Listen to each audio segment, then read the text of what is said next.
तो हेलो दोस्तों, आज हमारे विंटर रॉक चैलेंज का डे 11। तो हमने स्टार्ट कर दी रनिंग करने के बाद हम आ गए वार्म अप करने के लिए। वार्म अप में हमने 3 एक्सरसाइजेज की, तीनों एक्सरसाइजेज के 30-30 रैप्स कंप्लीट किए। वार्म अप हमने पूरा किया। वार्म अप पूरा करके हमने लगाए नॉर्मल पुशअप्स के 3 सेट 15-15 रैप्स के। फिर हमने लगाए डायमंड पुशअप्स के 3 सेट 15-15 रैप्स के। फिर हमने लगाए डिक्लाइन पुशअप्स के 3 सेट 15-15 रैप्स के। फिर हमने लगाए इंक्लाइन पुशअप्स के 3 सेट 15-15 रैप्स के। फिर डिप्स लगाई 20-20 रैप्स के 3 सेट। फिर एब्स का वर्कआउट किया 20-20 रैप्स के 3 सेट, 2 एक्सरसाइजेज, दोनों एक्सरसाइजेज के 3 सेट 20-20 रैप्स के। फिर हमने किया स्क्वाट्स में हमने 20-20 रैप्स के 3 सेट किए।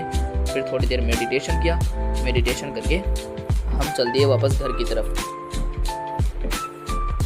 घर आकर नहाकर हमने पढ़ी फजर की नमाज। फजर की नमाज पढ़कर हमने पढ़ी सूरह यासीन पढ़कर हम आ गए थोड़ी देर बाद में लाइब्रेरी में पढ़ने के लिए। लाइब्रेरी में पढ़कर घर जाकर हमने पढ़ी जोहर की नमाज। हमने पढ़ी असर की नमाज पढ़ने के बाद शाम को मगरिब की नमाज पढ़ी। फिर हमने सूरह वाक़िया पढ़ी। सूरह वाक़िया पढ़ने के बाद हमने लड़ाया कुलदीप से पंजा। तो लेफ्ट हैंड से तो हम आर्म रेसलिंग में हार गए। फिर आई राइट हैंड की बारी। राइट हैंड में हमने जीत लिया। फिर हमने पढ़ी ईशा की नमाज पढ़कर हमने थोड़ी देर फिर से स्टडी की। आज के टास्क हमारे कंप्लीट हुए। मिलते हैं।